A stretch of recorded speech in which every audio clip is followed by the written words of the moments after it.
Good evening, everyone. Welcome to the ICA and the first installment of the Artist Voice Lecture Series this fall season. I'm Monica Garza. I'm the Charlotte Wagner Director of Education here at the ICA.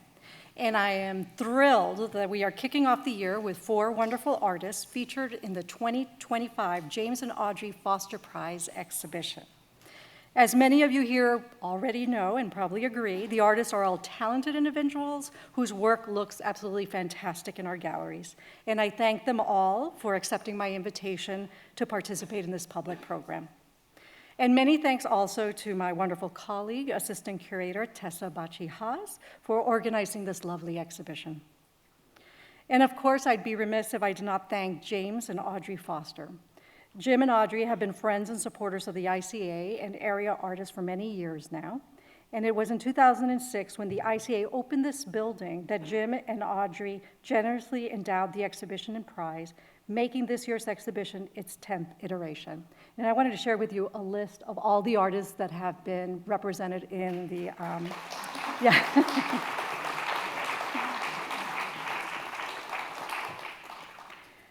So let me briefly tell you about our guest artists.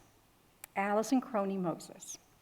Alison was born and raised in North Carolina, and she holds degrees in sustainable business and communities, as well as furniture design from the Rhode Island School of Design. Alison has been included in various group exhibitions, including at the Houston Center for Contemporary Craft and the Museum of Fine Arts, Boston. She is a recipient of numerous recognitions for her work, including the 2025 Rappaport Prize from the DeCordova Sculpture Park and Museum, the 2024 Black Mountain College International Artist Prize, the 2023 Boston Artadia Award, and I think as of tonight, is that right, Alison? Also, 2025 Fellowship for Brother Thomas. Her works, yes.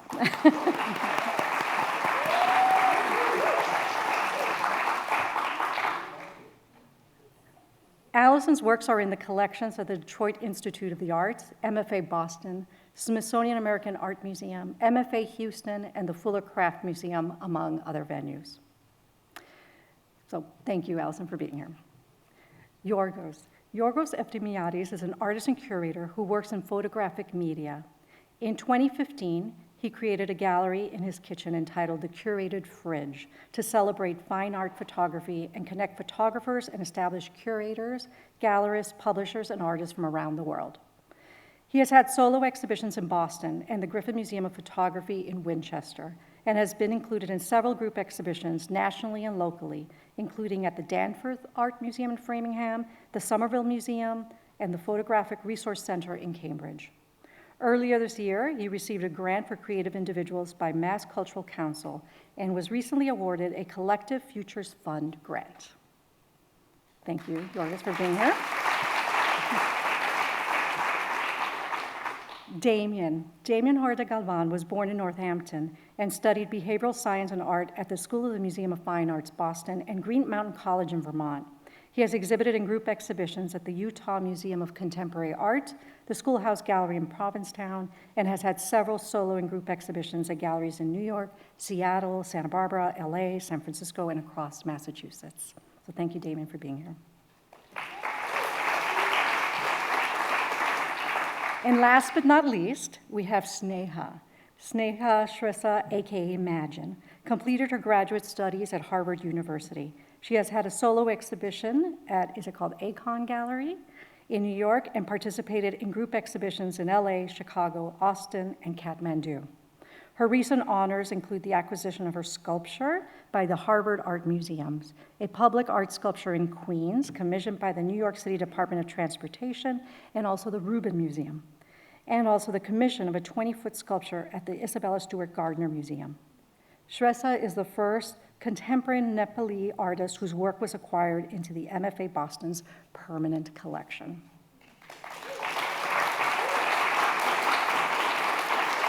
And so, without further ado, please help me welcome these fantastic artists and Tessa, our assistant curator, to the stage.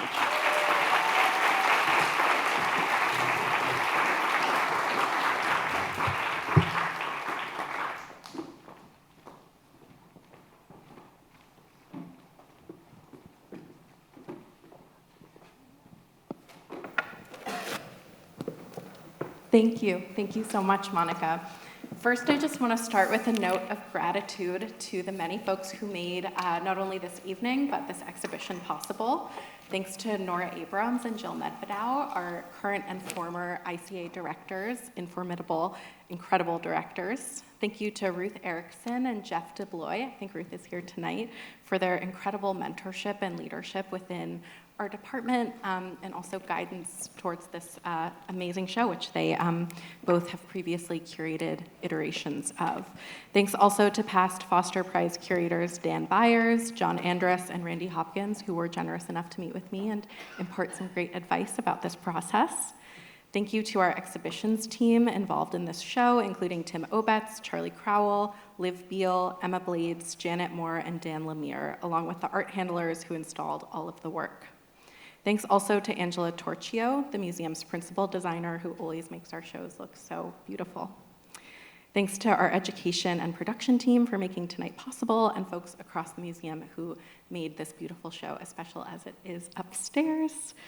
I had the absolute pleasure of doing over 60 studio visits over the past year leading up to this exhibition, and I just wanted to say a special note of gratitude to the many artists in Greater Boston whose thoughtful practices fuel the work that we do here every day. I'm grateful to be in community together. Finally, I want to acknowledge Audrey and Jim Foster, fierce advocates of the arts in Greater Boston, whose enduring support over 20 years. We're in the 20th year of the Foster Prize. It's incredible! Over 20 years, but really over their lifetimes, have supported countless artists. So thank you, Audrey and Jim. And a huge moment of gratitude to Alison, Sneha, Damien, and Yorgos for being here tonight. We had a lot of fun over the last year planning this show, and I can't wait to have a conversation about it. So first, I just wanted to start with a question to each of you. I wanted to start backwards a little bit. So I hope that you could tell me a little bit about where you were in your practice a year ago, last November, before I made the Foster Prize invitation. And maybe we could start with Sneha. Ooh, okay. Can you hear me? I actually was sitting right there, and I was talking to Yorgos about how, we're like, okay, we're ready for this talk about our work. And I had to quickly look on my phone, like what was happening at that time. And I realized that I had just gotten back from Rotterdam painting a mural. And then I just gotten the Boston Center for the Arts residency, supported by the Wagner Foundation. And I just moved into the studio when you were like, hi, studio visit. I'm like, I'm ready. You were still moving in, I remember that. Yeah, there were boxes everywhere. Yeah. My friends had helped me put my studio together, just like walking space, just enough. But it was a crazy time where I was coming back from international travel and then feeling very grounded having a studio in Boston for a long time. So it was like both, a little bit of both worlds. Mm-hmm. And so, yeah, it was an exciting time for sure. Amazing. Damien, I think that you have been here the second longest, maybe the longest in Greater Boston. What was happening for you a year ago? Well, I'm the only one from Massachusetts, I think. So it's true. What was happening in 23? I was sitting in my basement, just like I normally do. I mean, I was, yeah. Was it 23 or 24? It was 24, a year ago. Yeah, right. Yeah. Sorry, 24. Yeah, I was still sitting in my basement. Yeah. Rumor has it he's still sitting in his basement. No, I mean, I was like 10 months through the year-long project that you can see upstairs, and I think you had sent an email saying, can we have like a quick phone call? And I was like, yeah, that seems interesting. I don't know why she's sending this email to me. And it was very brief, and you told me, and I just sat there in my basement, and it was just like, like, great. And you were like, don't tell anyone. And so I was like, oh, I can't tell anyone. And my wife came home, and I didn't tell her. And and then we like walked the dogs, and I told her while we were walking the dogs. And I kept working. I was like, well, now I really have to finish this thing. Like I got 2 more months to go. So it was great. It was a great like final push of motivation to kind of finish the year, because I had no idea. They were just piling up, and I had no idea where they were going to go. So I was working. It was a big year for you too, Alison. Yeah. So that's amazing though, to see those small sculptures, one for every day, and to know that was the moment. And you were like, I gotta finish. Sorry, I just had to take a note because I love those pieces. So anyway, a year ago, it was in November, and I had been accepted in the Boston Triennial's Accelerator Program, which, if you know the Boston Accelerator Program, it's like a deep dive into public art for people like me who haven't done it before. So you're meeting every week, and I feel like I was in grad school, and I was a little like, grad school. Like there's great days in grad school, and then there's like finals, and I was in a finals moment. And I was teaching a class at the Elliott School and kicking myself that I was teaching a class at the Elliott School because I felt like I was in finals. And you told me, like I think you texted me, maybe you emailed me, you were like, hey, can we have a call? And you're always, and I know we did the studio visits, but I didn't make the connection. And then when we spoke, I was like, what? I think you screamed. I screamed. Yeah. I did scream in the foyer of the Elliott School. I screamed. And luckily class had ended by then. And I immediately was like, when is this due? Because I was in finals where you can only think about time.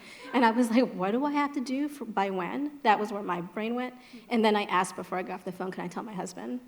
And then I called him and told him, and it was great. But it was also like these moments, you get these calls and you're like, what? And you know it's important, but you don't really know. You're like stunned.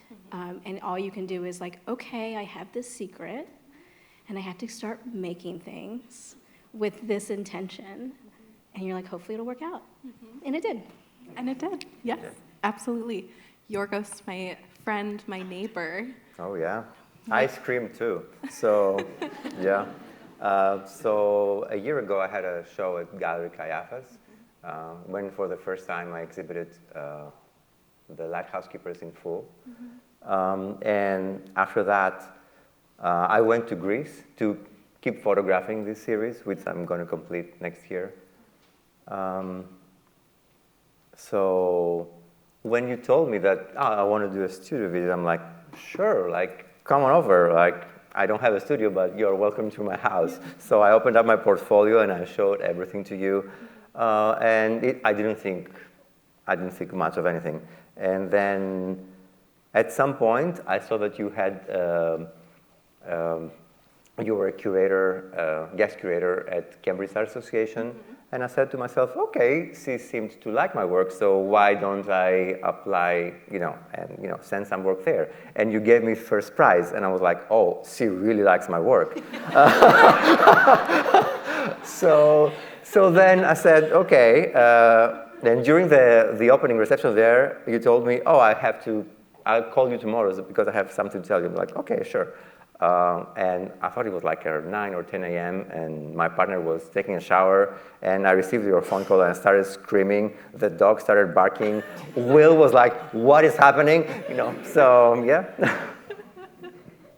It was such a special time, and it was so special to see those works at Gallery Caiaphas.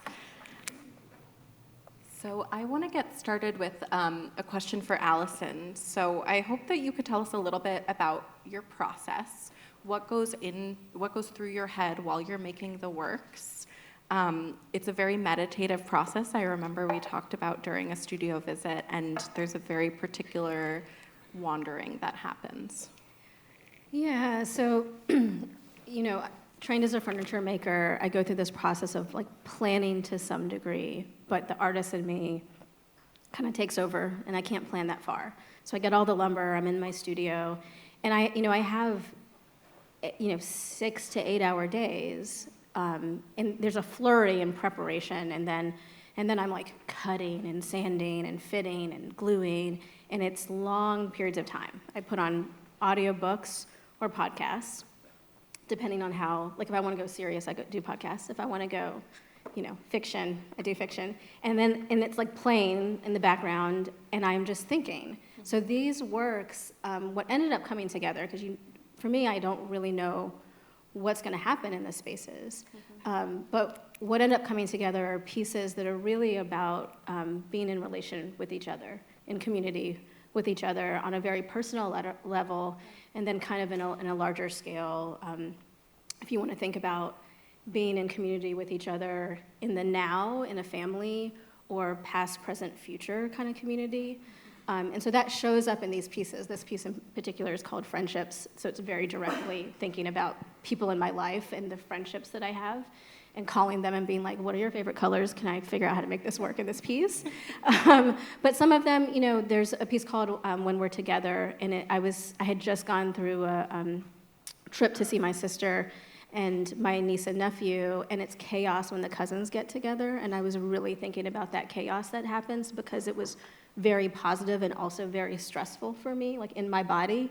And I got back to the studio and was just like, I need to decompress. And I went into this just like thinking about it and trying to think about the joy that was had and shake off the stress that happened when you see kids play, like just like don't break yourselves, have fun, but also can we be quieter? Like that, those were the things that were in my mind.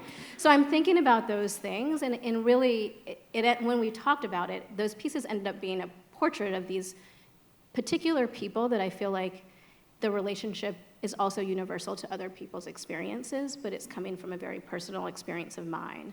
And so when I stood in the actual gallery with you, I kept thinking about that of like, this is being in community with people, and the pieces that are suspended, they move, and that relationship is particularly interesting. It's like a portrait of a relationship, I think, of an intimate partner, where sometimes they're talking to each other and sometimes they're not. And this is the first time I saw them spinning together, which is what I had envisioned. And so that's kind of, I hope that answers the question of what's happening. It wasn't that much process, it was more about my thinking. Absolutely, yeah, and I think it really speaks to this sort of like meditative quality of your work too, where even if you're not seeing it, there's so much happening behind the scenes. And if you haven't seen these works upstairs yet, there's a subtle, because of the airflow in our building, the openings sort of rotate. Sometimes they're facing each other, sometimes they're away, and they're almost like little mouths, right? So it's like that sort of very figurative conversation that is or they have isn't open happening. and closed. They have like personality. Totally. When they're in the space and Absolutely. moving, especially, and even the wall panels, I feel like they have personality, and you get to see the interactions between the different bent pieces. Yeah. Absolutely. Speaking of portraits, Yorgos, I wanted to ask you a little bit about the First Ones in Line series, which is premiering here in the Foster Prize exhibition. When we had our studio visit last year, you mentioned, I'm applying for a grant. I kind of want to explore this series. I don't know if it's going anywhere, and it just completely piqued my interest. So I hope you could tell us a little bit more about it.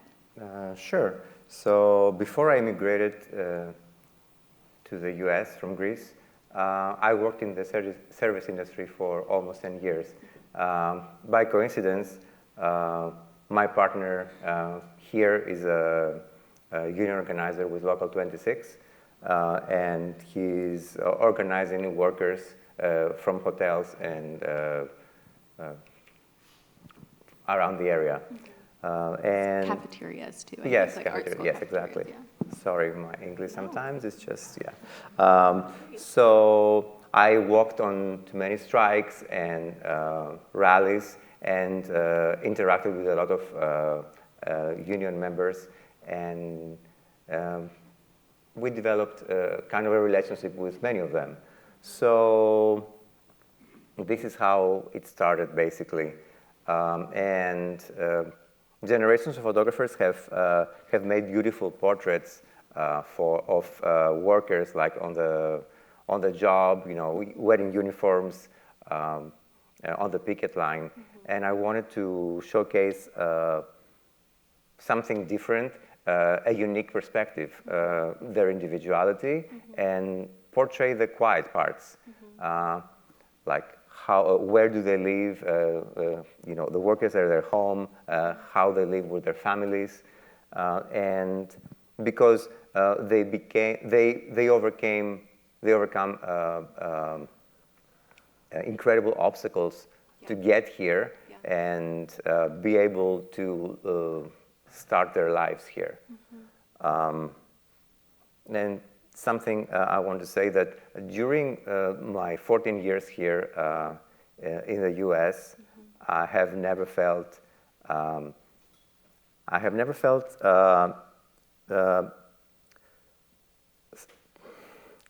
like I'm very frustrated about the situation, what's happening now.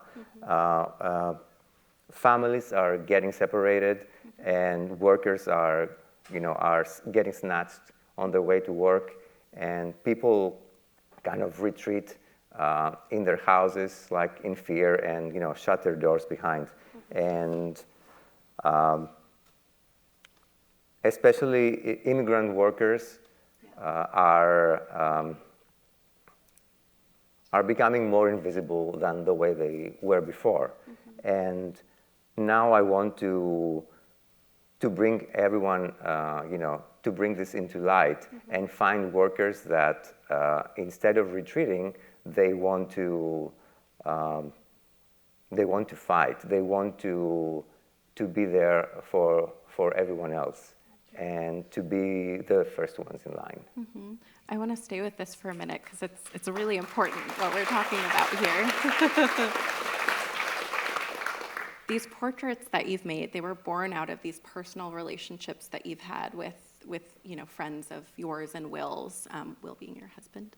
And what you're doing is countering the sort of traditional activist photography of showing folks in action, protesting, physically on the picket line. I think what's so special about these and what's so monumental is the power that they hold, because you're showcasing these folks who are doing such important work at home and resting. This idea that rest is such a radical act of resistance and is so important in this moment where visibility is quite contested for certain marginalized folks. So I think that that's just so important and so special what you're doing. Is this an ongoing series? Yes, this is an ongoing series. I already have around 20 portraits, and I plan to do more. I'm in contact with a lot of people. And on my website also, there is every single portrait also has like a quote from its worker, and they tell the story of why they joined the union or why the union is important. And also during the opening reception, a lot of these people, plus union staff, will be here, and they're gonna see themselves on their wall and their colleagues on the walls, and I think that's incredible. I remember you were here for Labor Day, which was a very special gathering for a lot of those folks too. Thank you for being here for that. Speaking of the anxiety of this moment, it reminds me a lot of the Sculpture a Day series, and I wonder, Damien, if you could tell us a little bit about what inspired you to create that at the end of 2023. Yes, this is the one that's 2023. This is the one that's 2023. Get my dates mixed up. I think at the end of 2023, we were still, COVID was over, but we were still feeling the effects of kind of what that whole thing did. And we're sort of still living with that now.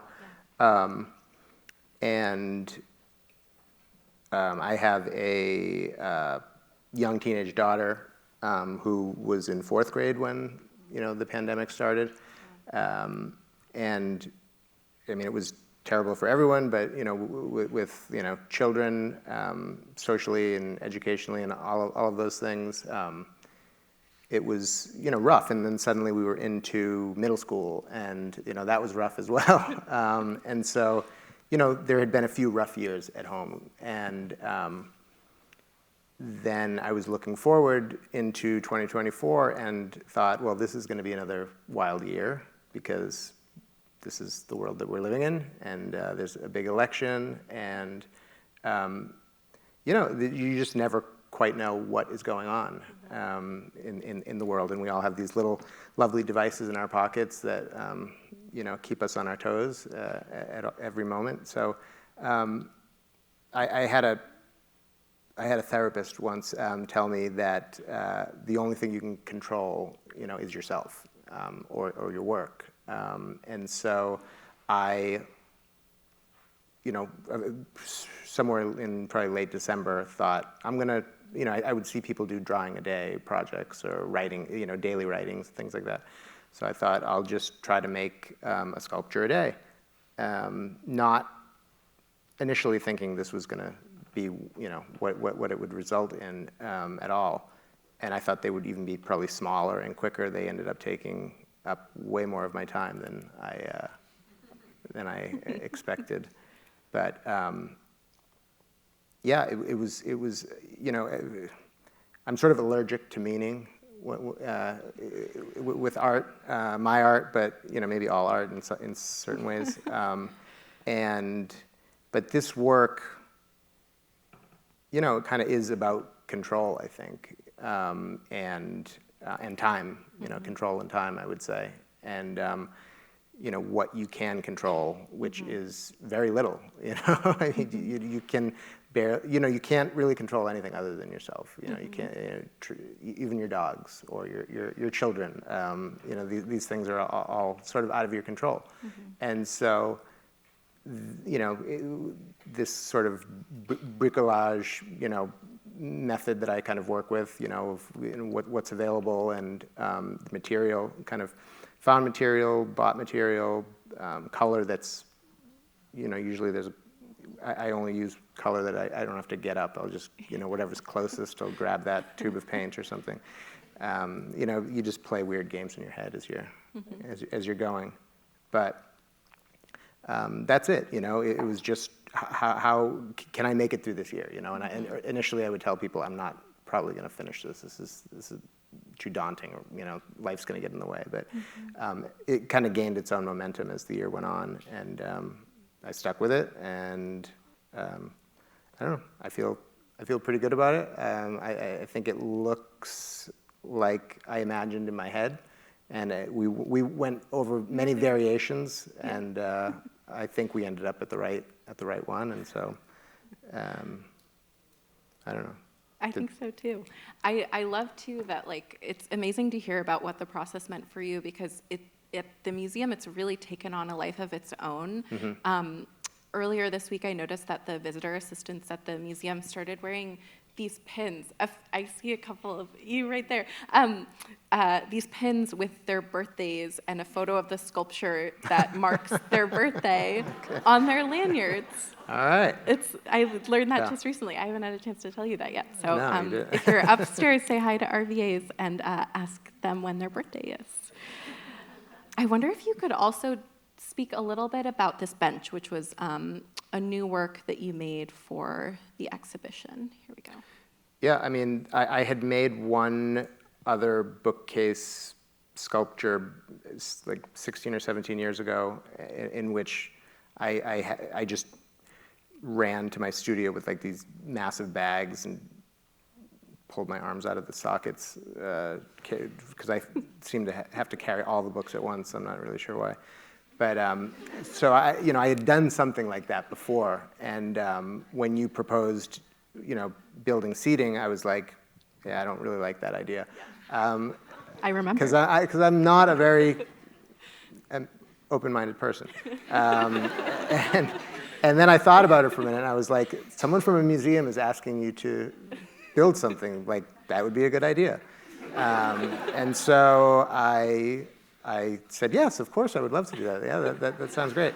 And then, I ended up titling it Thank You, which I wasn't sure if that was a little too sweet, but, these are, I think there's 51 books in the bench, and they all the artists that I chose were of some influence of me. They may not all be my greatest influences, but there is a reason that like each book is in there, and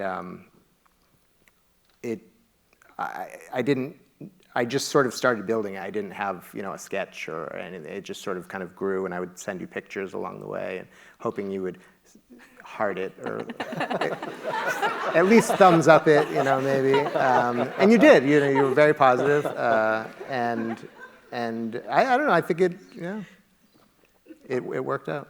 I think my memory of what happened later that week, I think it was like a Monday, I floated the idea by you, and then by Friday I got a text saying, actually, this is great, and I've already started, and here are a few sketches, and I started the sculpture, and this is what it looks like. Yeah. Well, I when I get excited about something, then It's I'm in. But I'm very, I'd rather not do anything. So. Yeah.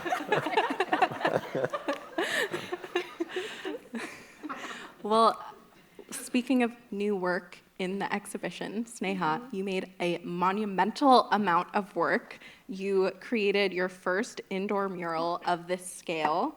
You premiere a new sculpture, new arch paintings, and the largest body of works in your celebration series to date. It's a lot of work, a lot of beautiful work.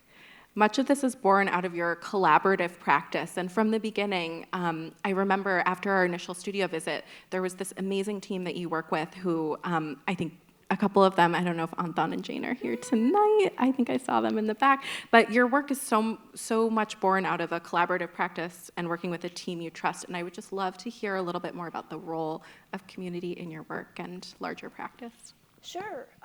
So if you entered the space, what I wanted to create was a sense of like what community would feel like if you could sign up to like enter a space and feel that. So I wanted to create like an immersive sort of space. And the first thing that came to mind was, of course, a mural, because most people know me for my murals, especially the one in Cambridge, the 6-story tall MIT building, which has the same color palette as the mural here. So I think that mural really got me thinking about what making art for community means, because long after I made that mural in like 2018, I think, and people still talk about it, about their commute and how they enjoy like looking at it and all of that. And I realized a year into it that the mural kind of belongs to the city at that point, right? It belongs to the people living in that neighborhood.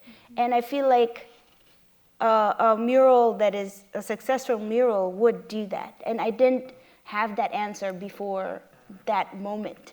And it also made me feel like seen in a really large way, in that there were these writings that belonged to my culture, but so many people from different backgrounds are coming up to me and saying, like, I love the mural, I love the colors, I wonder what it says, and there's curiosity and conversation, and that is a way of also building community, right? So I live between Boston and Kathmandu.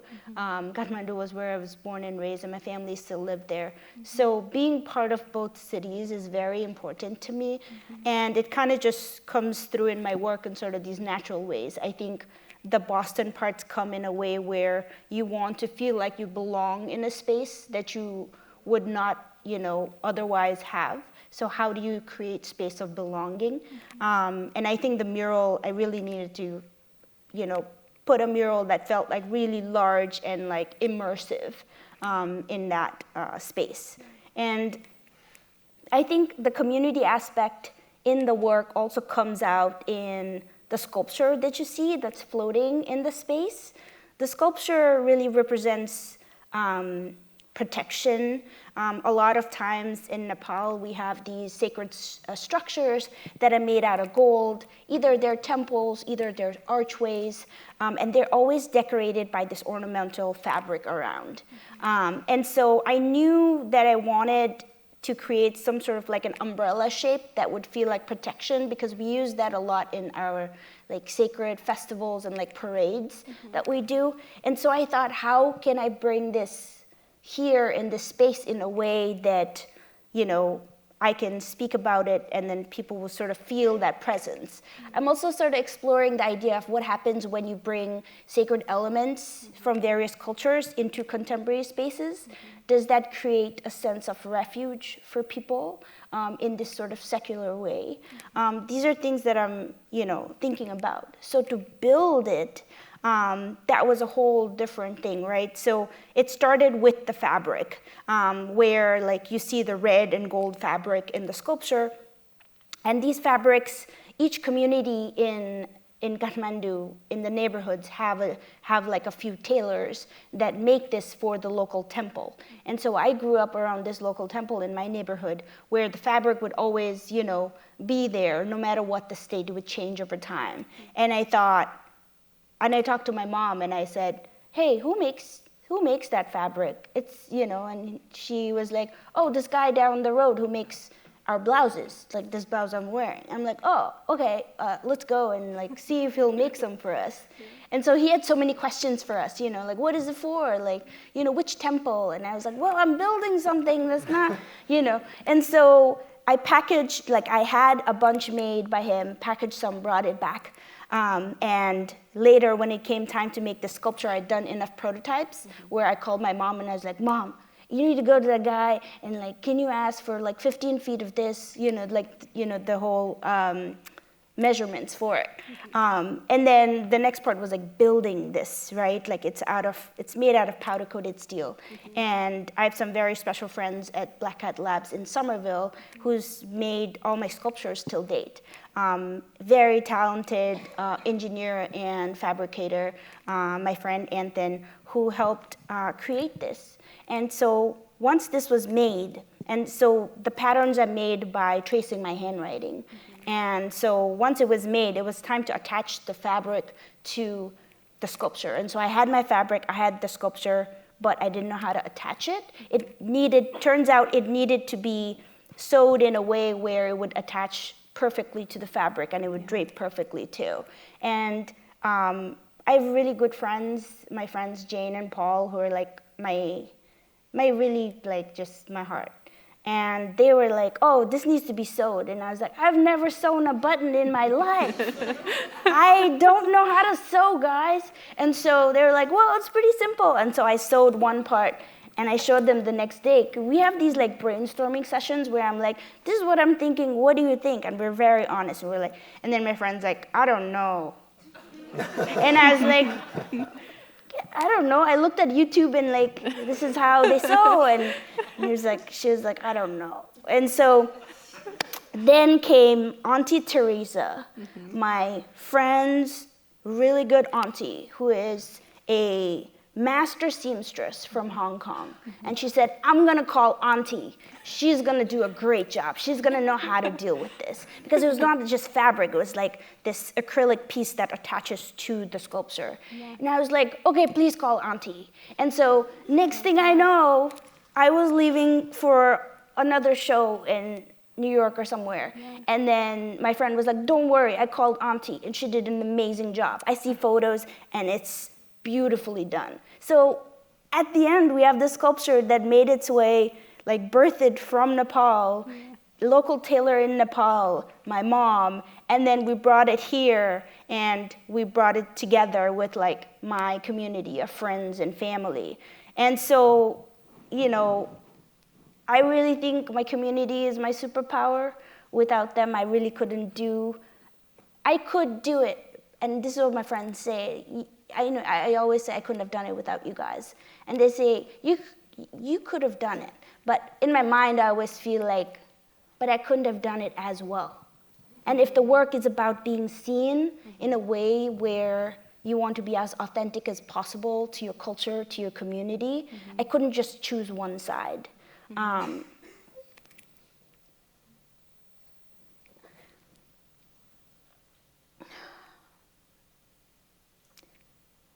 So friends and family is really at the heart of my practice, especially during troubling times now. Yeah. It takes a village. It really takes a village. Yeah, I think, and without them, I don't think I could be able to really see myself in the way that I can right now. So yeah, I think the sculpture and like the paintings, all of it kind of comes together with teamwork. My chosen family here in Boston and my family I was born to in Nepal. So really, community is everything, and my work sort of automatically goes into it. And during these trying times, I think it's so important to lean on your community, lean on your family, and friends. And that's, regardless of what you're doing for a job, they're always going to be there at the end of the day. Yeah, they're kind of important.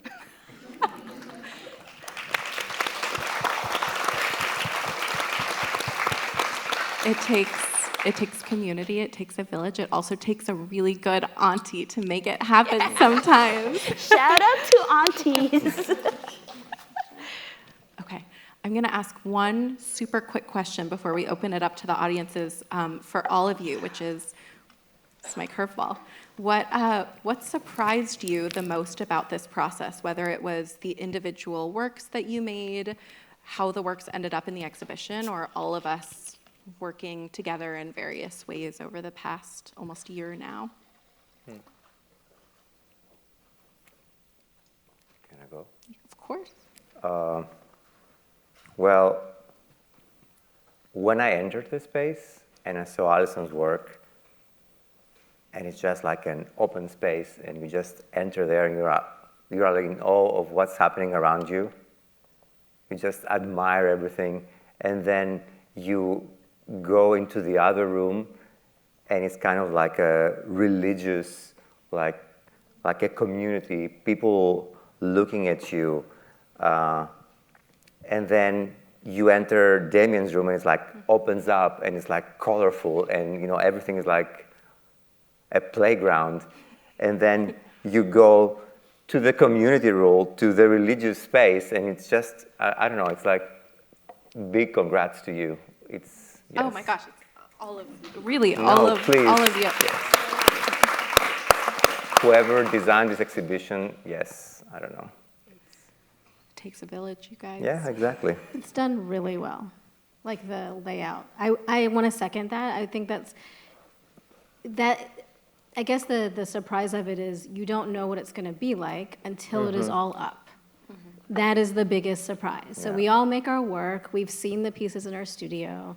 I love that moment of taking something I've worked in my like dusty basement wood shop and then putting it on a white wall. Like, I have issues with white walls and the like whole, is that what it's about to get it on the white wall? But at the same time, I see the piece up there and I love that moment of surprise that happens.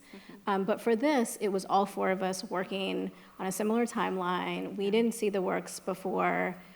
We didn't know. We had heard about what everybody was doing a little bit, but I didn't see images, I don't think, of that work. And so I think that the biggest surprise is how it has come together like really well. And I do think that is your role in this. Because I described it, I was talking to somebody and I said, you come in and you have this moment of like these large wooden sculptures if you walk that way around. And there's like it's an intense experience, I would say. And this is me, maybe, I don't know because I'm not y'all, like walking in it because I know my work, but I feel like it's an intense experience because I know those pieces. And then I go in and I have a more intimate, quiet moment. Like my space is a little bit louder and it's a quiet, intimate moment in someone's living room. And then it is a playful moment and a contemplative moment of the time, like that time and control, I felt that. And then it goes back big. And so I just want to like reiterate what you're saying, but for me it was like you don't know until it's all up, and it's not just us, it was all of us together, and that's really cool. Yeah, I agree. And the people who put it up. Yeah. Yeah, of course. You know, I mean, all of us together. yeah, like the crew building, all those shelves and hanging things and all of that was great. And, echoing what you said about not knowing what it was going to look like, when we were discussing, shelf heights and things, and I'm sure you know, but is it about 10 feet, or 9 or 10 feet, the top shelf? It's a little higher.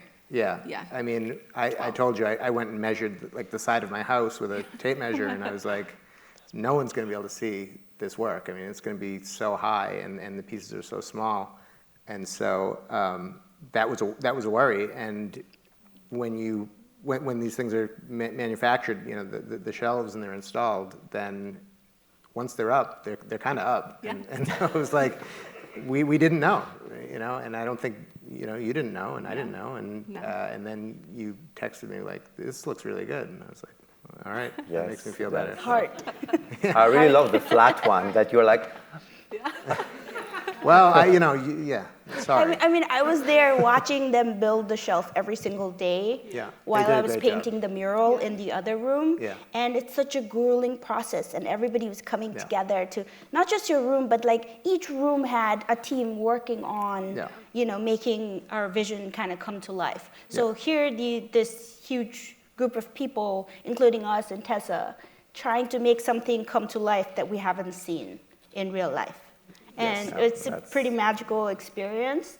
For me, the surprise, I don't think it was a surprise, it was just unexpected to like meet the crew and be with them so much throughout. So while they were installing the rest of the work, I was there painting the mural in my side.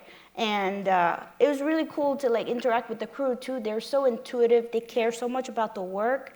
And they work relentlessly too, and it was so cool to meet Sylvan too, so Sylvan is the person who built my art-shaped paintings. I had a vision of these art-shaped paintings that I'd never done before, and I was like, Tessa, I want to make art-shaped paintings.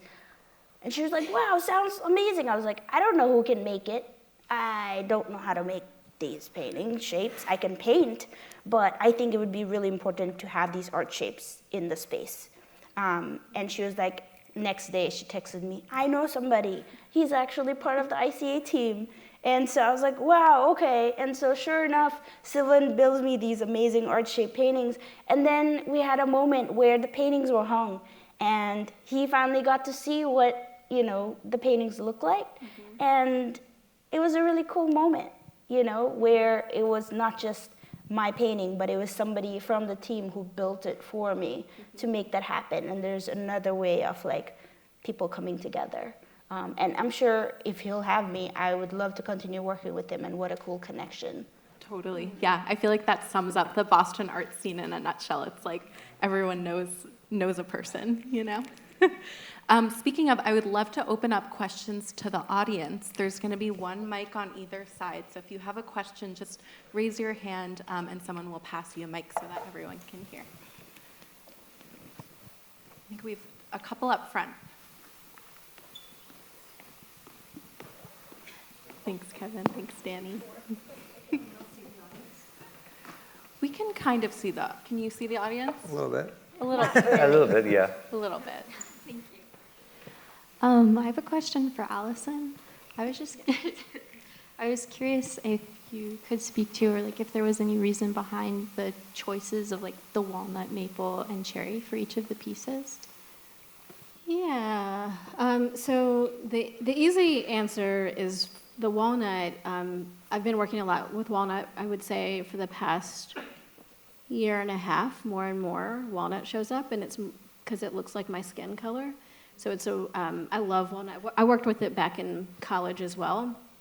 And it, when you put the finish on it, it like pops, and there's like depth to it. There's a richness to it.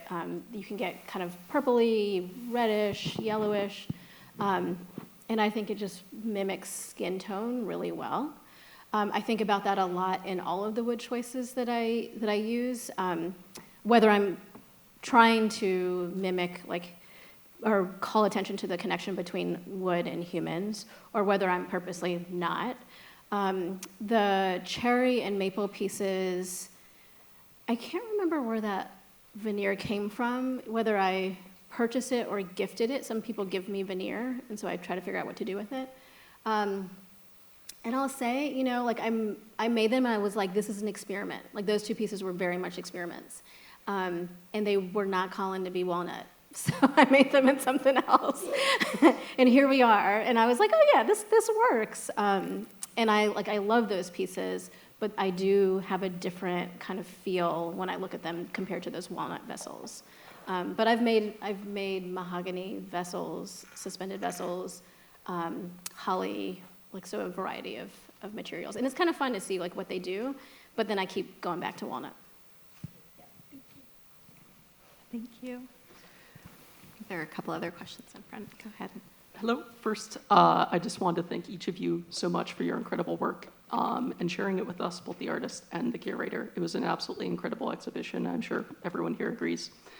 I had a question primarily for Damien and Alison, but to some extent each of you individually, which is, I'm an art historian who works primarily in architecture, so I'm obsessed with space. And I always feel one of the greatest difficulties of the museum setting is how to intentionally and thoughtfully work with the constraints of space that exist within, you know, as Alison referred to, these white walls that are usually what you would see in sacred spaces, in places around the world, and so on and so forth.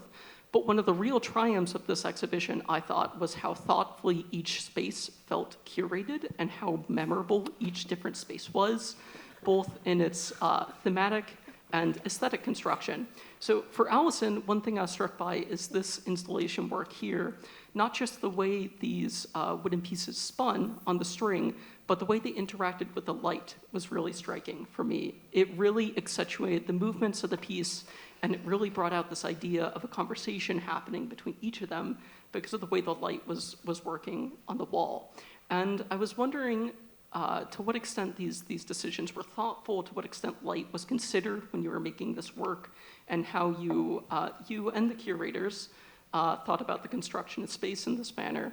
And for Damien, similarly, with this year-long sculpture project, intuitively, I would think about that as like day by day, you think of them as unitary artworks, but they really coalesced into such a memorable and striking spatial construction when arranged on those 9 or 10 feet tall shelves all around the room in a way that was like they really, they were operating together all around you in this super, super memorable and striking way.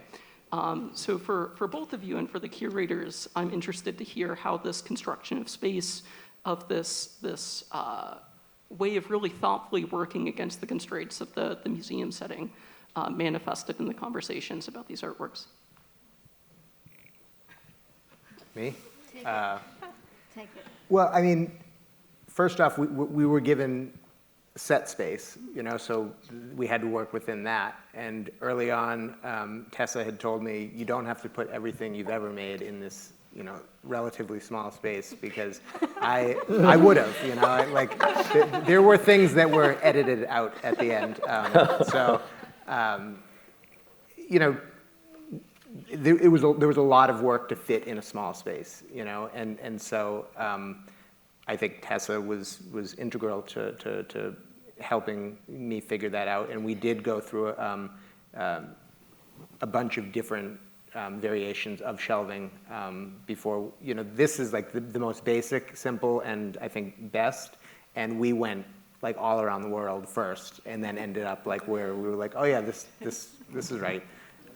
So trial and error, you know, I mean, I think it's always helpful when you are up against constraints, you know, and so, you know, when there is limited space and you have so much, you know, work to fit, you know, you just have to kind of get creative and I guess, you know, work with it. Yeah, I would say, so it's a good question, like a really good question that I think we contemplate a lot. And that's, like curators, that's what you're rooted in, is like, how do we like make this space work with the constraints and the art and with the intention? It's like balancing so many things. When I did the show at Abigail Ogilvy Gallery in 2023, it was my first solo show, and it was like a big white wall space, a little bit more character than, let's say, museum walls. But But I remember thinking, like, I want to push myself to think about the experience. How do I install things to make people walk through them, right? Walk around. And if any of you saw that show, the pieces were suspended. There was like 8 or 9 pieces, and you had to walk through. And then you had wall pieces along the side. And it was really intentional to thinking about, I want an experience. I don't want this one-on-one relationship with the wall. I want an experience that you have to adjust for the artwork. And I want my work, I think right now that I want my work to go towards exploring that and how do I challenge myself and challenge the spaces. And so here, the difference is you have constraints that you cannot change. Like the gallery was like, you can do whatever you want. Like literally, like I had a piece suspended and people would bump into it. Here, they're like, do you have permission to touch that piece? And I'm like, I'm the artist. And they're like, well, maybe you have permission. Yes, you do, in fact, I have permission, right? So like, it's a totally different ballgame. And I was installing, here you have a team, and you have lighting folks. Like, what? You have lighting folks. So it's like, this is like luxury situation to be in a, coming from, I install my work myself, I've curated shows myself, I've done every single thing, including labels, to come into a space where most of it's done, you just tell people where to go. Yeah. And that meant like, you don't get to actually determine a ton. You have to only respond with what is in front of you. And the thing that I really appreciated is you had a vision of this space, knowing like my work. I had a vision of this space, knowing my work. They were not aligned, but they were close enough. And then we had this moment because we had all these resources, which is what this Foster Prize is all about, where we had like 8 people, 5, 7, I don't know how many people holding up artwork in scenario 1, and then 3 hours later, scenario 2 happened, and then we actually could like make decisions about the work. So I think it's a good question because I think we are constrained so much in how our work gets displayed, and so you're trying to intuit or plan for that in the studio, which looks totally different, of what can I create that can then force you to engage in a certain way. And here it's like, and they can't be out from the wall, and they can't be this low, and and they can't have too much lighting because then it get destroyed. So I just want to recognize that like this was a product of all of those constraints with people allowing you to have as much flexibility as possible. Yeah, definitely. Yeah. And I'll speak super briefly on this because it is the artist's voice. But I, as the curator of the show, I was really eager to have the exhibition feel like a series of 4 mini solo shows. And in that regard, I wanted to curate each space with the artist in the way that their work is made. So what that looks like is for Damien, we placed these wall sculptures, and the tabletop works very intuitively, the way that Damien sculpts with wood.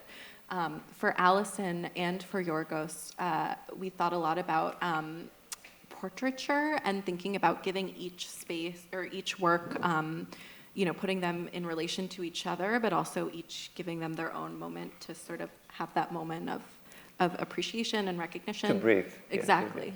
And for Sneha, it was this huge sacred space. We wanted to try to make it feel like you were looking at a monumental outdoor mural while at the same time being inside a sacred temple, which is a total feat. And I have to shout out our amazing exhibition and installation team who were amazing and Yes. made it happen.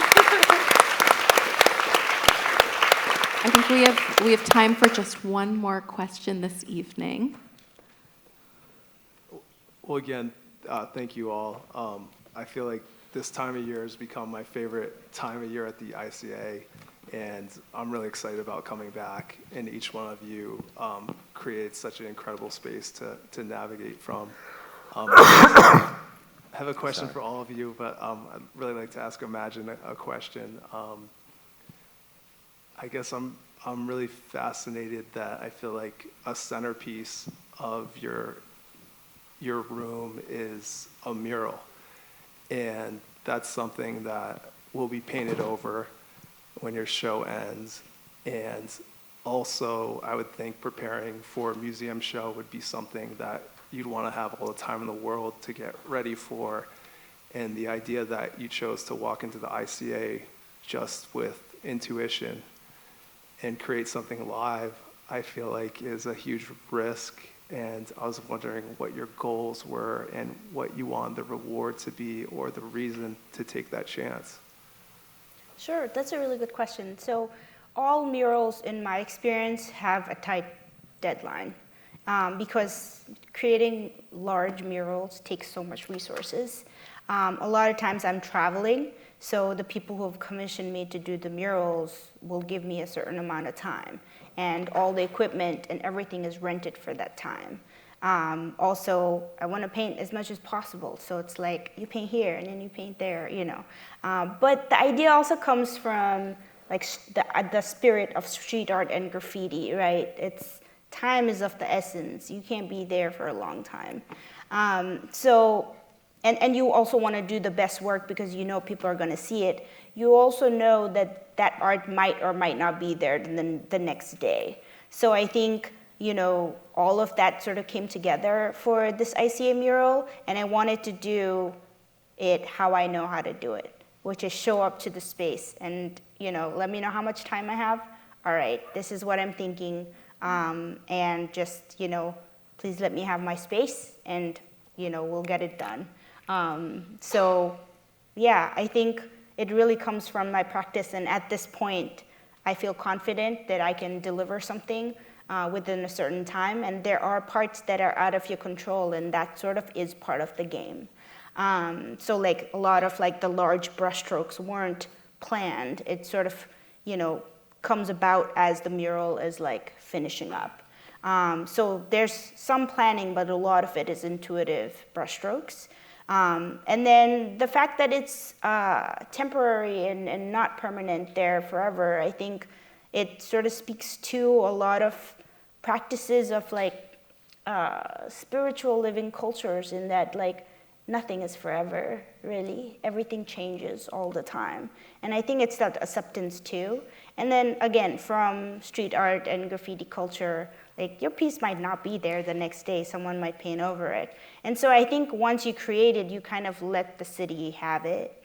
And how it survives, it's sort of like on its own at that point. So letting go, I think. So yeah, we wanted to create it the exact same way that I would create an outdoor mural. Wanted to bring the outside experience inside in terms of process and, you know, how people experience the work.